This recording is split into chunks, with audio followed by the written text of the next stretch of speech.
ڈرانے انہوں کی اقلیتوں سے ایسے ہوگا. میں نے کہا اقلیتوں کو 76 سال سے گٹر صاف کرنے پر تم نے لگایا, ہم نے نہیں لگایا.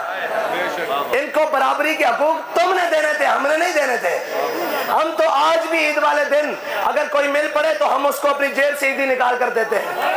آج بھی ہمارے گھر میں اگر ان کی کوئی جناب کام کرنے والیاں ہوں یا کام کرنے والے ہوں تو ہم ان کے تہواروں کا خیال رکھتے ہیں اور ان کے کپڑوں اور رہن سہن کا خیال رکھتے ہیں, ان کے نان و نفتا کھانے پینے کا خیال رکھتے ہیں. لیکن تم نے ان کو گٹر صاف کرنے پر لگایا ہے. 76 سالوں میں تم نے ان کو خاکروب بنایا ہے. تم نے ان کو سرکاری نوکریوں میں کوئی کوٹے نہیں دیے, تم نے ان کو سرکاری نوکریوں میں کوئی حصے نہیں دیے.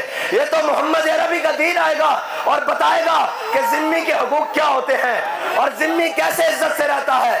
یہ تو تم نے بتایا. اس لیے اقبال کہتا ہے الحذر آئین پیغمبر سے 100 بار الحذر, حافظ ناموس سے زن مرد آزما مرد آفری. اقبال کہتا ہے یہ ڈراتے ہیں کہ کہیں آشکارا نہ ہو جائے شرع پیغمبر, کہیں آشکارا نہ ہو جائے شرع پیغمبر. کہیں حضور کا دین آ گیا تو پھر کوئی مال لوٹ کر یہاں جائے گا, کوئی دہی منگوانے کے لیے ہتھیارے اڑائے گا, کوئی اپنی بھتیجی کو وزیر اعظم کے برابر پروٹوکول دلوائے گا, پھر جناب کوئی اپنے بھتیجے کو صرف آپس کی ایک. اب نواز شریف کی بیٹی کینڈیڈیٹ ہے, سچی بات تو یہ ہے.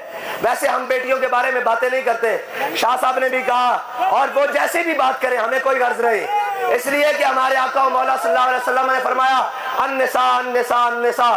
میں دنیا سے جا رہا ہوں, عورتوں کے بارے میں اللہ سے ڈرنا. ہم آپ کو کہتے کچھ نہیں ہیں لیکن آپ بھی اللہ سے ڈریں.